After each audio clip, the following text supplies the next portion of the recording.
If somebody's listening and they're not seeing the satisfaction, they're not seeing somebody speak to the moment, that type of message they want, then you need to be the leader that you look for others to be.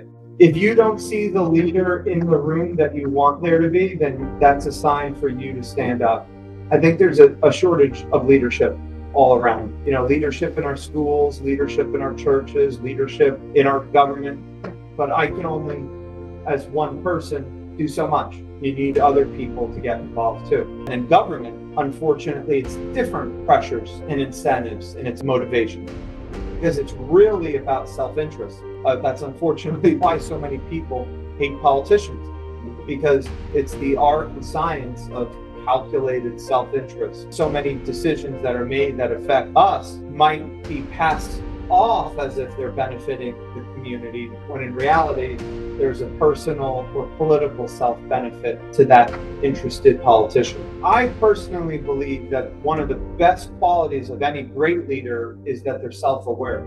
So I think that individual is probably on his way to becoming a great leader because he recognizes what impact bad leadership is having on others. That's really important, is to see what are the results of your decisions.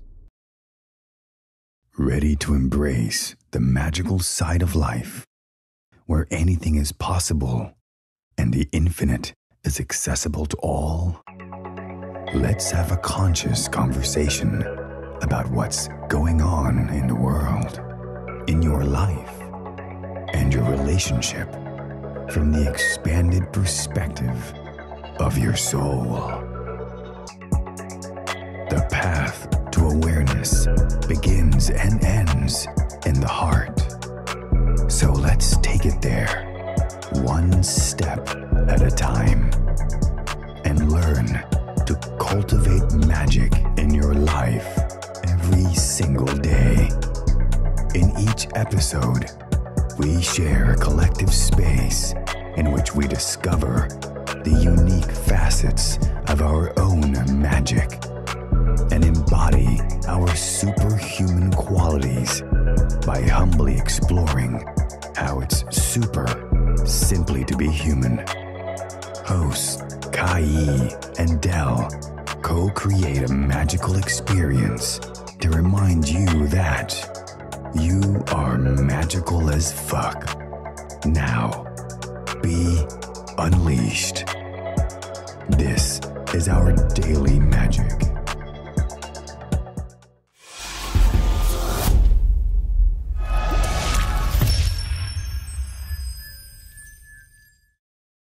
Welcome to a very special edition of the Our Daily Magic podcast. I'm Kaí, and I'm down.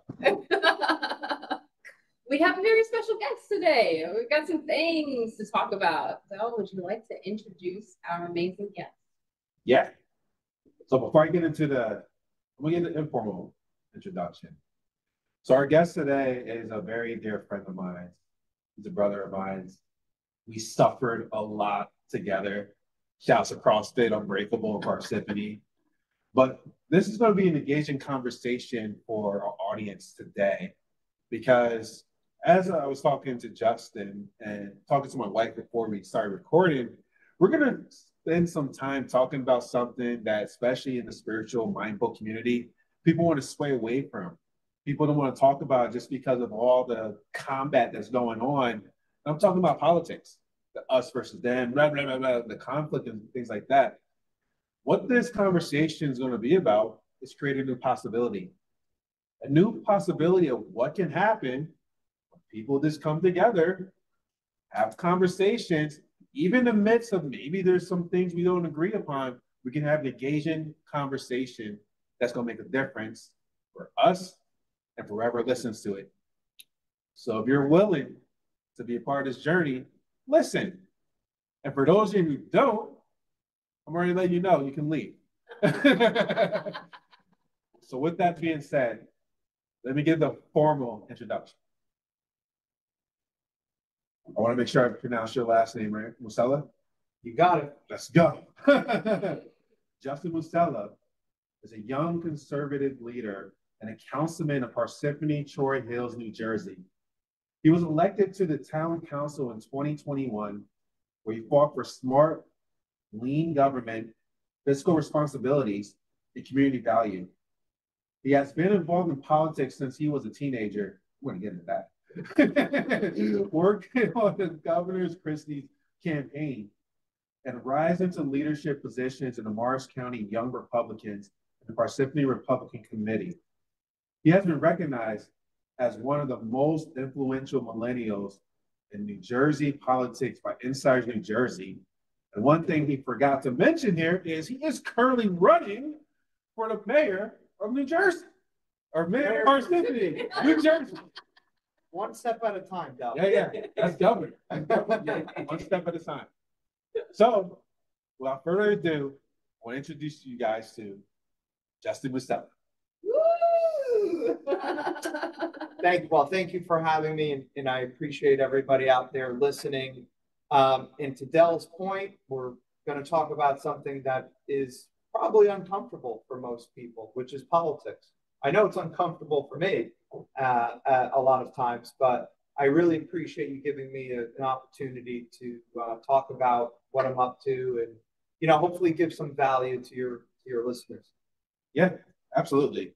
So I just want to get right into it with the first question. What was the politics you did as a teenager? So if we're going back in history, I kind of grew up in a family that was really not political. My grandpa was a World War II veteran, huge Republican. Ronald Reagan was his idol. And I feel like a lot of, growing up with him really instilled in me in a lot of those values of individual responsibility, what government's role should be in a free society. And it kind of gave me some heroes in my early childhood. And that eventually got me into politics. Just enough of that osmosis got me into politics by 2009, when Chris Christie first ran for governor.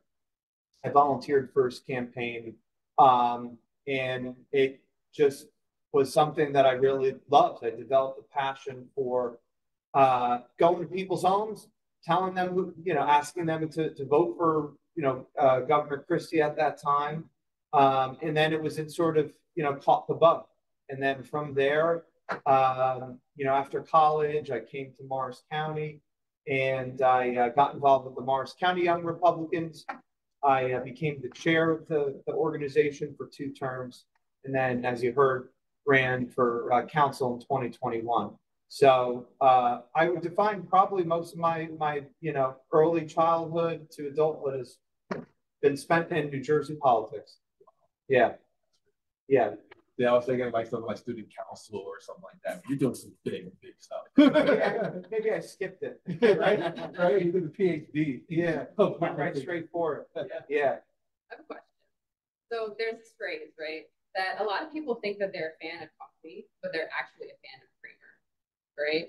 So you say that you're a fan of politics and that you really fell in love with it. What is the aspect of politics that really lights you on fire? Is it the people?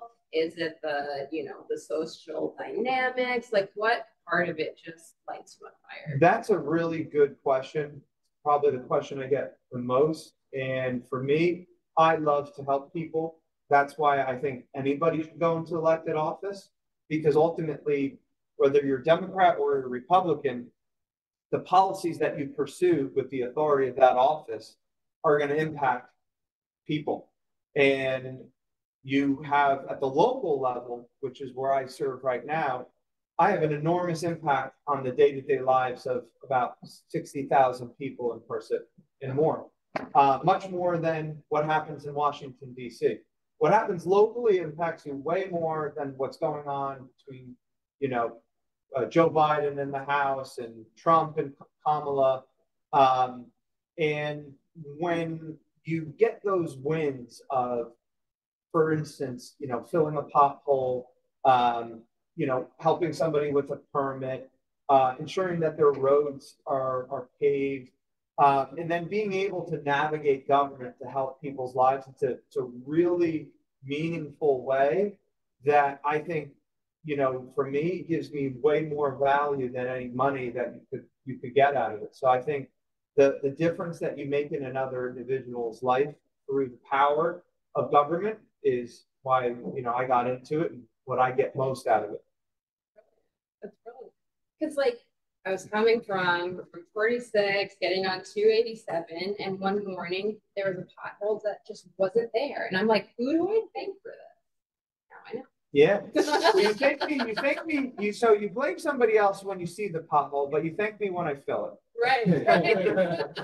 Vote for Justin. He'll fill your pothole.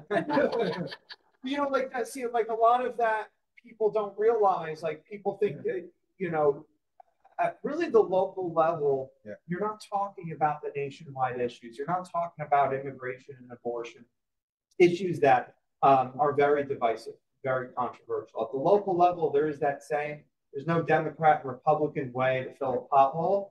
And a lot of that is largely true.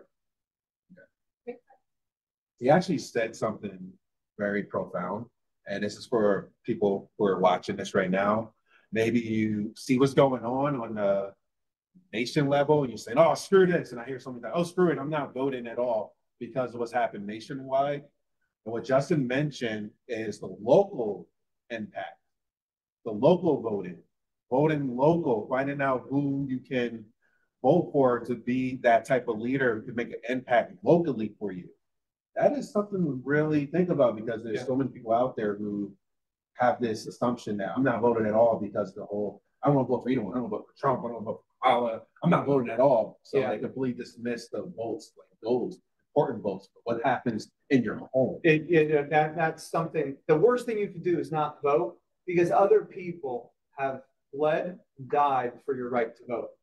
And I think it's the most important thing that we can do to make a difference in our country or at the local level or at the state level is to exercise that right. So when people say that, and that is something I hear a lot of that apathy from people like, doesn't matter who I vote for, they're both not good. And I said, well, then write your name in. You can write your own name in, but you need to go and vote. It is the most sacred duty that we have. And when people don't vote, that's how you often find that you get the leaders that are responsible for your future. And you should have a say, no matter if it's just one vote, it can make a difference. Yeah. Thank you for that. Well, because it's true. You know, it's true. I mean, you look at off-year elections and the voter turnout is anywhere from, on average, 13 to 20% of the entire electorate is voting. And I think we can do a lot better. But I think you need to give, I think also too, in the day and age that we live in, I think voters are searching for authentic leaders who believe what they stand for, even if they're willing to be the only person in the room to say something and, you know, run to the polls to vote for those types of people. And I think that's where there is a lot of that disillusionment with, you know, the nationwide climate, because you see so many people that don't live up to the values and, you know, talking points that they tell others, you know, the infamous rules for thee, but not for me. There's a lot of that. And that's why I think new people in elected office, younger leaders, is something that this country will really benefit from. Yeah. Do you feel like that nation, that rule for me, that rule for me, like you mentioned, does that also happen on the local level? Yes, but not to so much of a degree, because at the local level, you're held far more accountable than you are nationwide. And nationwide, it's very easy to blend in and almost kind of fade away because the focus at the local level is so much stronger, because chances are, you know who your mayor is, and you know if your mayor is doing something wrong, and that mayor has a higher expectation to be present, to do the right things. And so I think at the local level, it's much easier to hold your leaders accountable because there's so much more of a direct connection to what they do and the impacts on your life. You're talking about how, like, there are people who are in office, right, that tend to be the person that will give voice to the voice.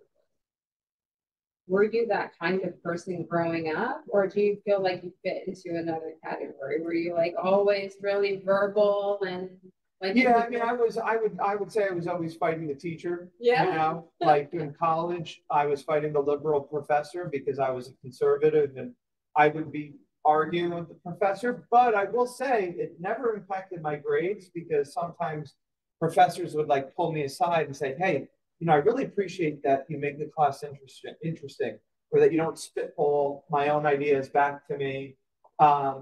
And so, you know, that's where I kind of saw that it was okay to stand up for what you believe in, even if you're the only one who believes in it. But I think that, you know, if I had to define myself of where I fit into, I think there are a lot of people who, you know, feel like they're not represented because you see decisions. If I can talk, you know, a local example, you know, the governing body decided to give tax breaks to developers for the longest term possible. That wasn't possible for normal residents to get. And so a lot of people saw this as corporatist favors. And I was the only one that was against it. And we actually, back in December of 2023, we made some headlines by getting almost 1,000 residents to come out against that proposal. Yeah. So then a lot of people felt I did a good job representing them. I was the only one to be against it, much to the detriment of my standing with my colleagues. But you have to remember that people elect you and not politicians. Got it. So you're talking about like ways that you are standing in front of like, you know, people and really representing them, right? And you're reminding me of a story. When I was in college, I went to college for architecture. I went to the dean and I was like, "Hi, dean, but I feel like we're not really learning to become architects. We're just learning to become really good architecture students." And she was like, "Oh, you need to talk to somebody, right?" So like when you find a person like that that's within the community, being in the role that you are right now, how would you advise these people to also take a stand for themselves and also kind of like be allowing to let you do it for them? Like, how does that play out? If you don't see the leader in the room that you want there to be, then that's a sign for you to stand up. That's gold. That is Write gold. that down. I think the education system, broadly speaking, makes students, but not a lot of thinkers. And I think what you experience is probably prevalent in many universities nationwide, where you go in and they want you to stay within a box. And that same box is where they want everybody to be. And I'm not a fan of that, as you can tell. You know, but I think if you're, you know, if somebody's listening and they're not seeing the satisfaction, they're not seeing somebody speak to the moment that type of message they want, then you need to be the leader that you look for others to be. Thank you for allowing other leadership. That is a fantastic quality. We need more of it. I think there's a shortage of leadership all around. You know, leadership in our schools, leadership in our churches, leadership in our government, you know. But I can only, as one person, do so much. You know, you need other people to get involved too. Speak about leader. What was the calling that led you to now go from councilman to now running for mayor of Parsippany? Oh, I'm glad you asked. You know, I made the decision to run for mayor shortly after that incident where I saw the mayor giving out special benefits that nobody else in town could get, because it just basically told me who was in the ears of this administration. And I thought it was fundamentally unfair, as did almost 1,000 people. But parking that instance aside, there's just a culture at town hall of ignoring residents, and it comes from the leadership there. where you find some people get into elected office and they forget to park their ego at the door, and they have to remember that they're there to serve people. You're also there to lead people, but first you need to serve in order to become a leader. And I think we've lost our way at town hall. And I think that's why there needs to be that new generation of leadership, where somebody with fresh perspectives, modern solutions that can get our local government to be effective, but to stay within our means and to operate with maximum efficiency. And I have a lot of transferable skills from the private sector, being in the business world, that I think can really help our town flourish. I love that. And you say something good about leadership, because you remind me of I was watching a podcast. I forgot the name of the guy. But I was watching a couple of days ago, speaking about leadership. He was talking about like great leadership and shitty leadership. And he came to this awareness for himself that he was being a shitty leader. And the reason why he realized he was being a shitty leader for his business, the impact he was having on his peers, in which they were walking on eggshells. They were afraid to like speak up. He was being overly demanding on them, demanding, and never really asking them what do they need. Then he had that epiphany moment, and he was like, yeah, I'm actually a shitty leader like this. And he made that shift.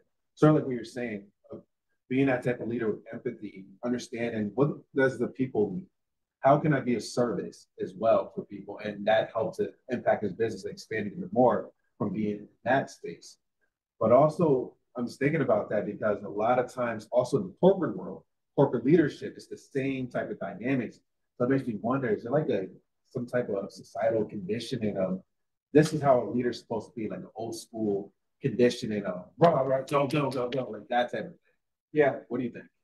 Well, I think in your example that you cited, I personally believe that one of the best qualities of any great leader is that they're self-aware.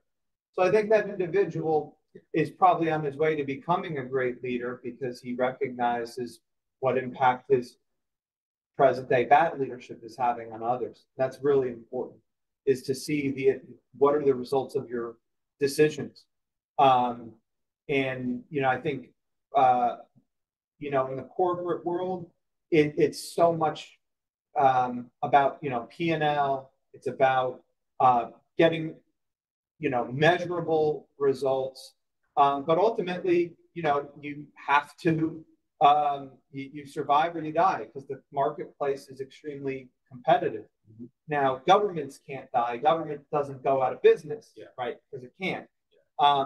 But there's a lot of that you can bring to government from coming from the corporate world. But I think that the pressures of a very competitive marketplace make people like that, the way that you mentioned. But then in government, unfortunately, it's different pressures and incentives and it's motivations, because it's really about self-interest, which is what that's unfortunately why so many people hate politicians, because it's the art and science of calculated self-interest, and so many decisions that are made that affect us might be passed off as if they're benefiting the community, when in reality there's a personal or political self-benefit to that interested politician. I'm glad that you brought up personal, right, and business. So thinking about these two realms for yourself, like what are some of your KPIs for success in your personal life and also in your political life? Well, in my personal life, if I go home and my wife's not mad at me, that's a good KPI, right? A happy wife is probably a very important KPI, But, number two, we're expecting our kid in December. So, we're going to be first time parents. So I think that will become a new KPI. I spend a lot of time between work and then politics at night on the weekends that unfortunately doesn't leave a lot of time for me time. But once, our kid comes about, I want to, obviously make sure that he's growing successfully and that I'm putting in a lot of what I wish I had learned growing up into him, both, practical, street smarts, which I never really have had. I would always define myself as book smart, people stupid, but then you go into politics and it completely changes. But you know, I think, you know, your family, you know, your standing there is critical. Where you are spiritually is very important. You know, how you're feeling mentally, emotionally, all of that are things that you can't really measure. It's just, you know it when you feel it. You know when you need to disengage or you need to just, like for me, like we went to, two of my friends and I, we went to the Adirondacks this past weekend, and we went on a 12-hour hike up Mount Colden. And one of the best things that it did for me is it just gets me, as much as I love this is my business, this is my personal, this is everything to me.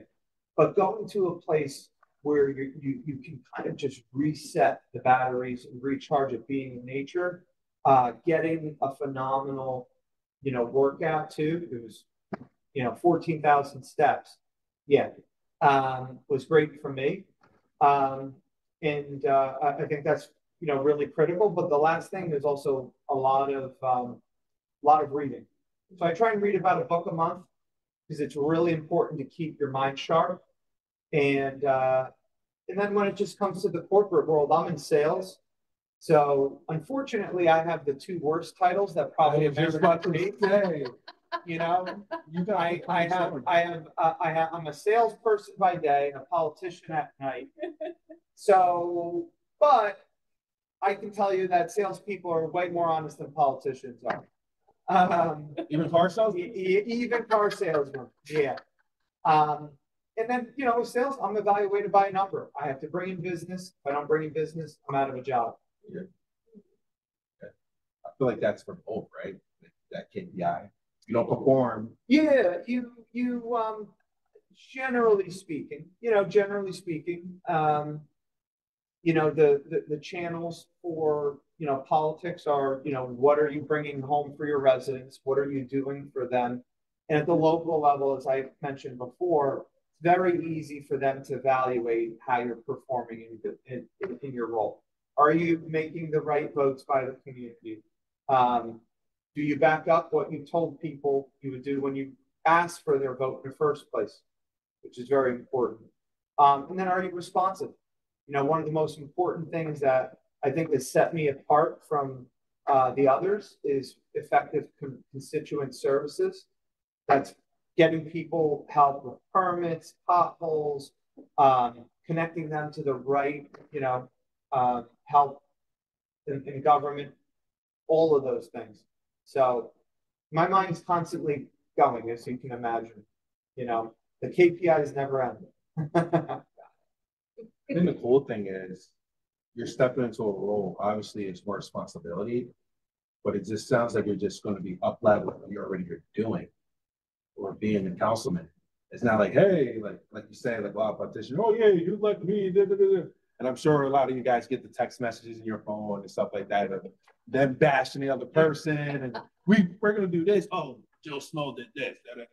So many times for politics, what I see is that bashing other people as opposed to talking about what you're gonna do. Yeah. What have you done? Yeah. Talk about what you have done, and also what are you creating if you actually get into the role? Yeah. No, that's critical. I think that is in large part why so many people are turned off from politics. Yeah. And it has such a dirty name in the household, you know, all of our households, because of that reason, that constant attacking, tearing people down, you know, exposing the worst possible dirty secrets of people who, look, maybe 10 years ago made a mistake, but, you know, comes into the fold of a campaign. And that's, you know, all over. I have some ideas on how we can change that, but, you know, number one is I believe fundamentally people vote for someone, not against something.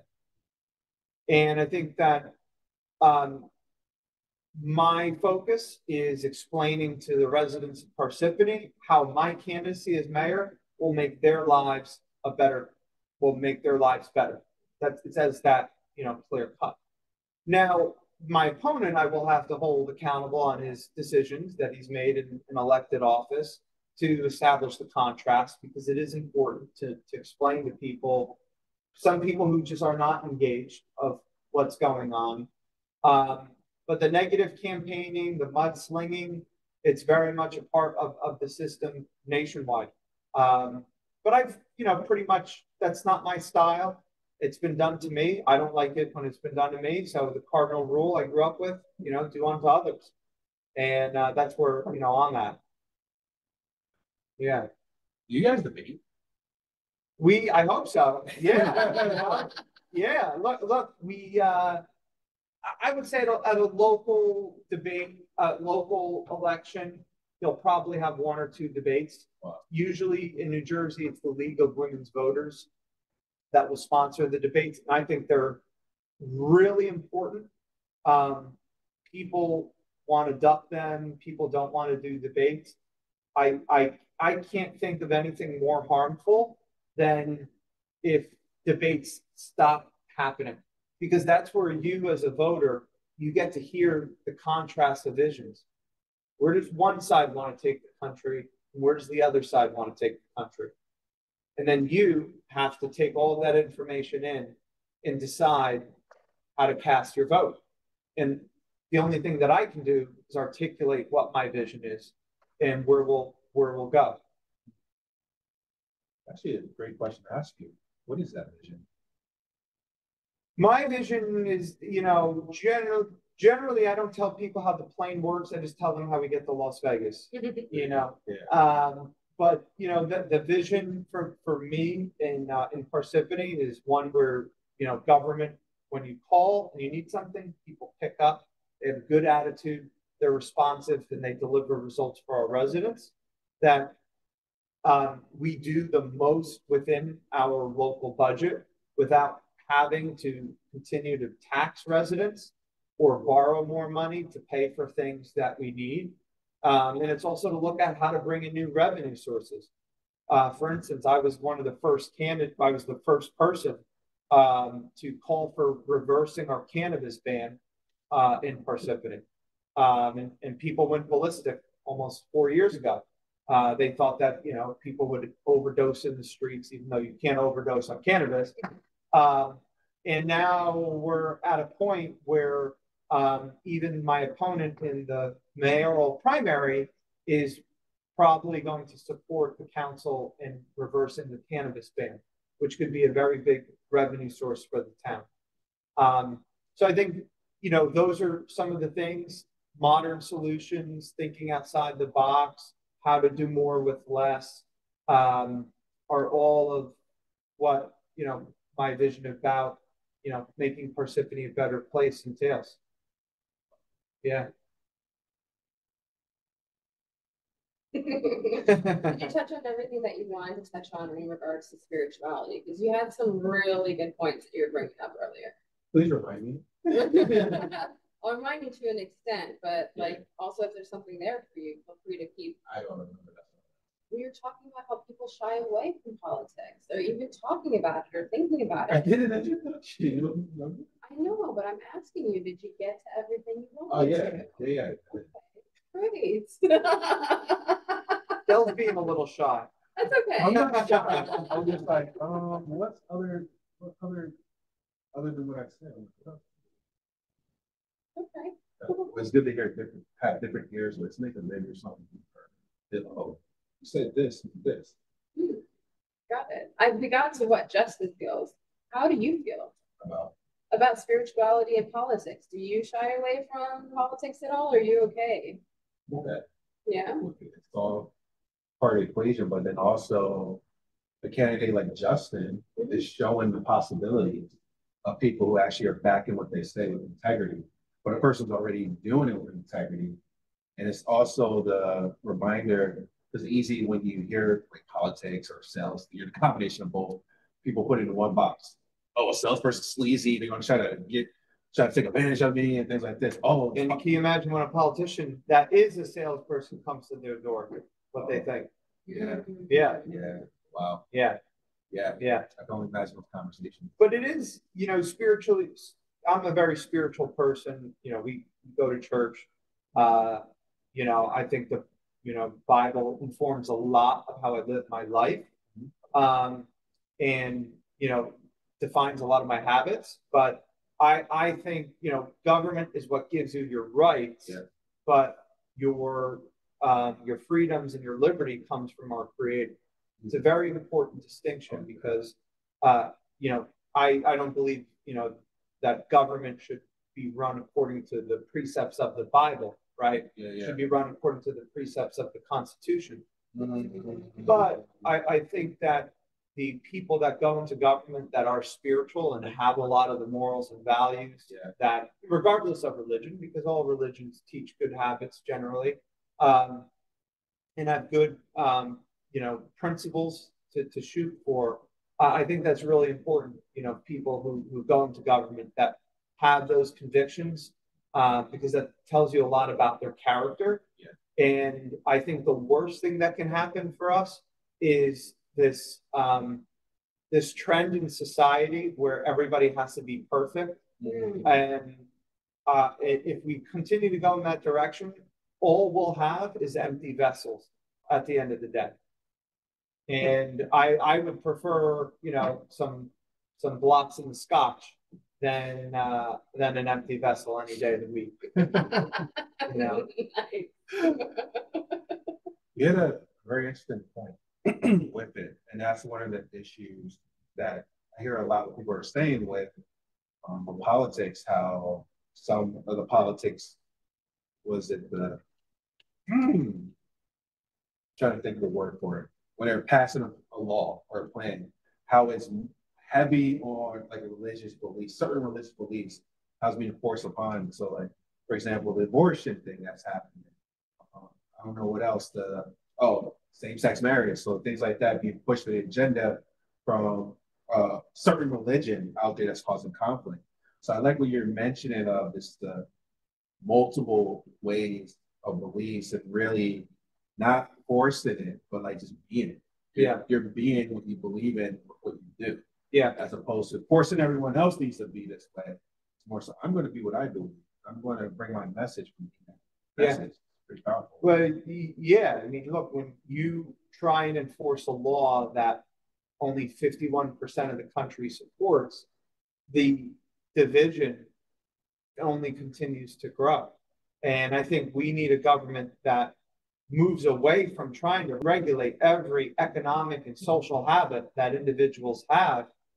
And my belief is that I need to provide you with the maximum level of freedom in your own life, personal, economic, and social, so you can live your life how you see fit. Mm-hmm. And that means you get to reap all the benefits of the decisions that you make, but you also have to suffer the consequences. Mm-hmm. And you have to stop looking for others to bail you out of your own problems that you've made. And that's my fundamental big belief of how I think, government should be.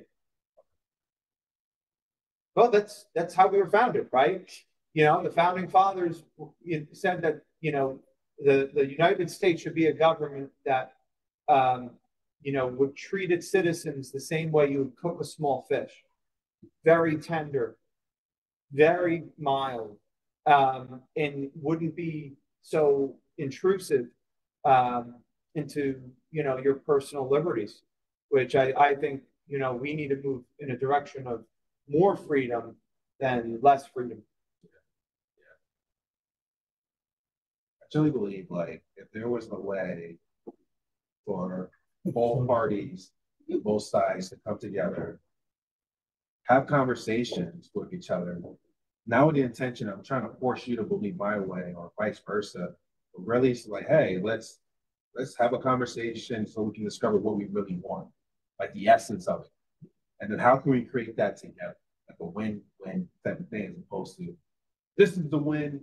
If I take anything from you as a loss, I feel like there can be some common things that they're looking for, but they're obviously trying to get there from different, like this the way there or this the way there, but they could come together, have these conversations, and really allow ideas to flow, have conversations like I have a conversation right now. But there's possibilities for creating something together.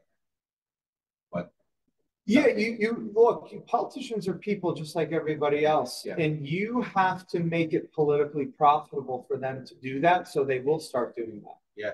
One of the biggest fears that any politician has is the fear of being primary. Hmm. And what makes being primary very possible, both sides, is that word, the C word, the compromise, because it moves you away from your base and it allows an opponent to say that you're weak, you're not far left, you're not far right, you're not conservative, you're not liberal. And so I think if voters ultimately make it rewarding to individuals who pursue the path, that path that you're talking about, of civility, of working towards a common goal, of reframing the whole conversation, and instead of you against me and how about we, I think that we'll have a much different, country. I also think that, new people need to get elected, and that there also needs to be term limits, so that the people who profit from a lot of this dysfunction can have a definite window to, be sunset and let new people go in. And it's not supposed to be a career. It's supposed to be a cult to service. Yeah. You remind me now. I forgot who it was, that congressman that froze earlier this year. I just remember it because they made me know it. He froze. I'm trying to remember who would. McConnell or McConnell, Mitch McConnell. Yeah, yes, the Senate Minority Leader. Yeah, yeah. I mean, I think when you start having instances of that, what we see, it's time to go. Yeah, even Joe Biden, but he actually made a decision. I don't know if he made the decision himself, but I think, yes, I think there was tremendous pressure behind the scenes to get him to go out. He did not go out on his own terms. Wow. Yeah. Yeah. All right, I'm going to insert a little interjection here. We're going to do a little lightning round. Oh, okay, lightning round. All right. So here's the game, right? You can choose either one of the options. You can also choose neither. And also you can choose to insert another option if you don't care for either one. Okay. Okay? All right. All right, you ready? Yeah. Marshmallows or cotton candy? Marshmallows. Ooh. You can do s'mores with marshmallows. Can't do that with cotton candy. I'm interested to try. I think it'll turn a liquid. I think cotton candy would just turn evaporate. Yeah. Because you see what happens when you put cotton candy in your mouth. Yeah. What they have is a fire, which is much hotter. Well, some people breakfast. Hot. You got some hot breath. Yeah. You talk to some people like, I like you from a distance. Oh man. I think I was talking about that before. Yeah. How COVID was humbling for a lot of people because of the mask. Yeah. Yeah. Some people you're like, whoa, put that mask back on. I wonder how business. Remember when we used to work out? We would have to come in. I remember how silly it was. We'd walk in, go to our square, take the mask off. Yeah. And it was like, I remember it that. was silly.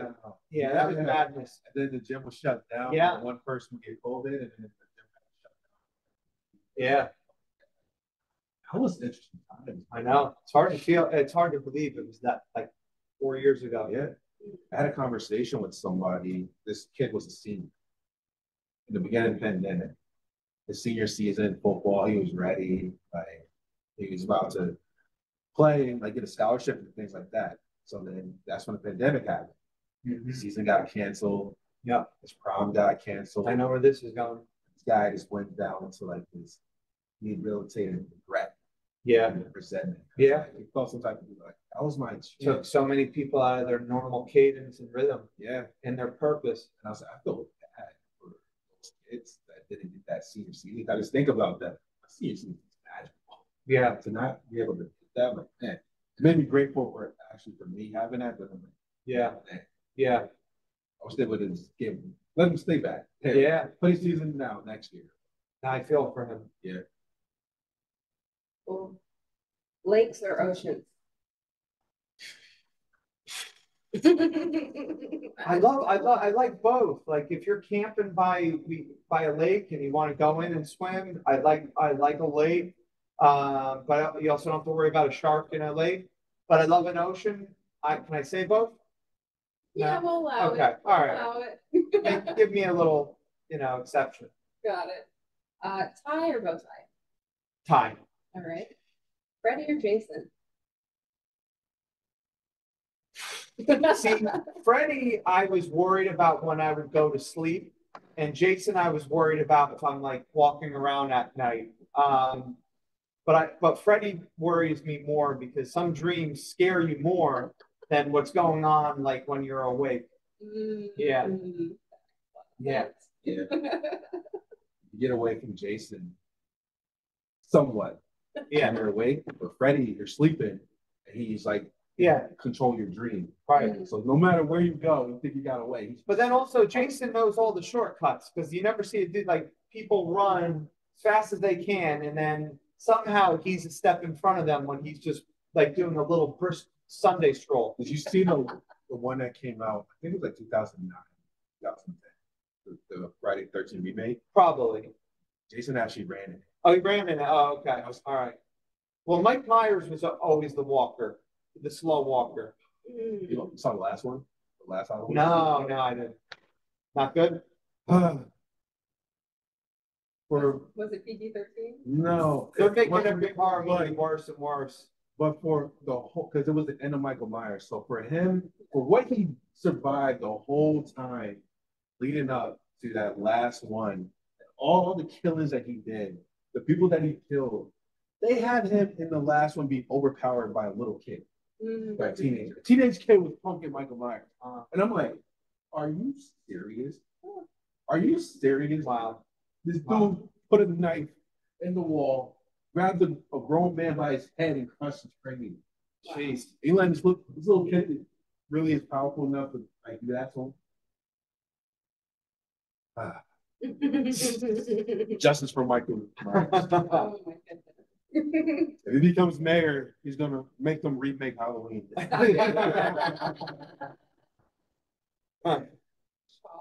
or gloves? Chalk or gloves? Neither. Don't be lifting with nothing? Oh, okay. That's how you. All right.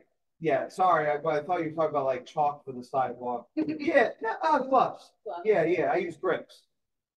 Yeah, we use grips. I've been gloveless. You've been using chalk? Yeah. Because my glove disappeared, and I could easily just go get some ones. I've just been using no gloves. Now I got the. Yeah, it goes in over time. Okay, got it. Pizza or ice cream? Pizza. Really? Yeah. Pizza's my arch nemesis.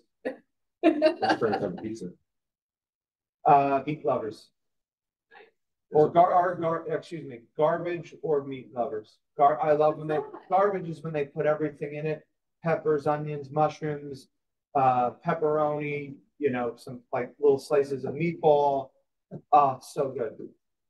There's a place. Again, hungry just talking about. There's a place. I found this a couple years ago, and what happened was for me, I was craving an authentic Chicago deep dish pizza. So I really wanted one. Yeah. I went to ShopRite, and ShopRite had like the Uno's frozen one. I tried. I said, "This is not what I want." I had authentic deep dish in July because my company had a meeting out in Chicago. You can only have 1 or 2 slices and you're done. On deep dish, and but it feels so heavy. Like you're like, oh, I feel really gross right now. So here's the thing that happened. I just went on Yelp. I was looking up Chicago deep dish to see like this one near me that's a good one, and I found a great review. This place in Madison. I forgot the name of it. Crust Kitchen. Crust Kitchen with a K. Oh, okay. So when I went there, because they had Chicago deep dish, I'm like, okay, I want to see how this one is. I went there and I picked it up. And when I picked it up, I spoke to the owner. The owner told me he came from like the Midwest. And what happened in the Midwest was there was a Pizza Hut that was closing. So he was able to get the old school like deep dish, like hands and stuff. Yeah, bring it out. And he brought it over here. Wow. He makes the Chicago. It was the most amazing pizza. After our crust kitchen. Yeah, she got the mac and cheese one. And also shrimp and beef. Wow, deep dish. Yeah. How was it? Amazing. Okay. It's really good. I have to remember that. All right, good. Shouts to Crust Kitchen. Yeah. Plain or boat? Plain. Plain. Yeah. Got it. IKEA or Crate and Barrel? IKEA. What's crazy, bro? We're right above it. Yeah. You go walk through, you'll see how expensive it is. True. Muscle ups or wall crawls? Well, I can't really do muscle up, so I have to go to wall walks or wall crawls? Or same thing. Wall walks, Yeah. yeah. Got it. NFL or NBA? NFL. NFL. Nice. Any particular team? Not really. Got it. Okay, these are the last two, and these are really important. Uh-oh. Okay, ready? Fruit roll up or fruit by the foot? Fruit roll up. That was easy for you? Yeah, it was a childhood memory. Yeah. Yeah. I used to have fruit roll up in my lunch, my brown bag that I brought to elementary and middle school. They were great. But I also loved fruit by the foot too. Yeah. You know, that was great. You used to like roll it out, take it out, and we used to like look at the whole strip. You ever get the pack one head? Like Yeah, and all the combinations. Yeah, the different. roll-ups. Yeah. Fruit by the foot. Gushers. Yeah. And then you roll. God only knows though how much sugar. Now you think like I'm much more health conscious. God only knows what is actually in those things. I've never looked at the back to see like the ingredients. Yeah. But it, you know, fruit roll-ups sometimes were like you felt like you're eating plastic. Yeah. You know, bite into it and you're like, wow. Get up right now. Fruit by the foot ingredient. Sugar. Yeah, that's the first ingredient. Maltodextrin. Sugar. Corn syrup. Sugar. Puree concentrate. Palm oil. Contain 2% or less of carrageenan, citric acid, monoglyceride, sodium citrate, acylated monoglycidine, malic acid, xanthan gum, vitamin C, ascorbic acid, locust bean gum, potassium citrate, natural flavor, good old red 40. I know what red 40 is. What is that? Bugs. Wow. Yeah. Wow. It's a pro bug that they Cockroach. extracted. I don't think it's a cockroach. I gotta pull it up for Now you. you start looking at it again. What does And we'll get to this really important last question.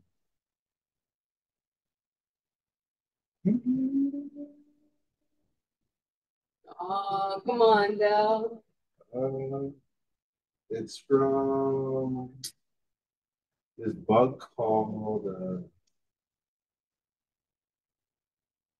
I've never heard of that. Wow. Yeah. Who would have known? So we just grab it, eat it because it tastes good. Wow. Nobody really breathes. Maybe our next podcast will do that. Eat some of those kaiju ball bugs. Bring it live. Right? Yeah. Dip it in marshmallow. You want to talk about getting new viewers? That is a niche Right. audience. Okay, last one. Watch the mayor let the eat bug.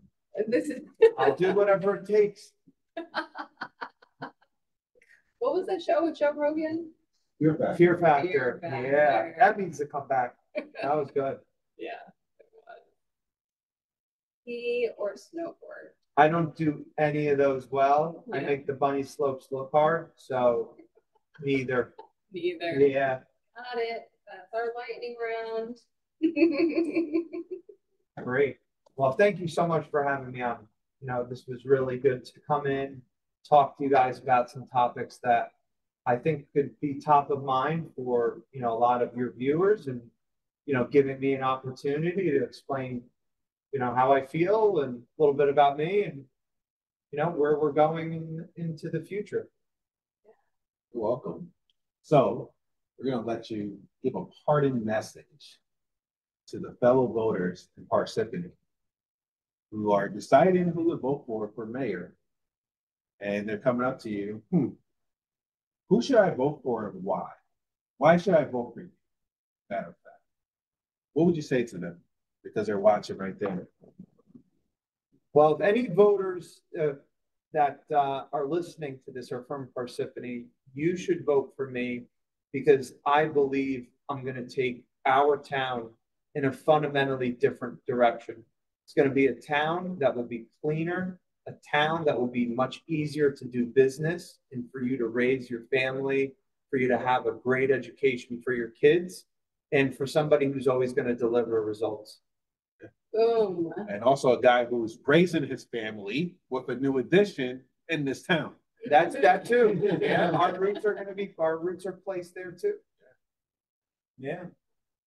Thank you so much for just gracing us with your time, your energy, and the pleasure is mine. awesome. Take care, everybody. Thank you for being here. We'll see you next time. Our Daily Magic out. You've been listening to Our Daily Magic podcast with Kaí and Dell. Please like, subscribe, and tune in next week for another magical episode. Visit www.ourdailymagic.com for more. Thank you for listening and have a magical day.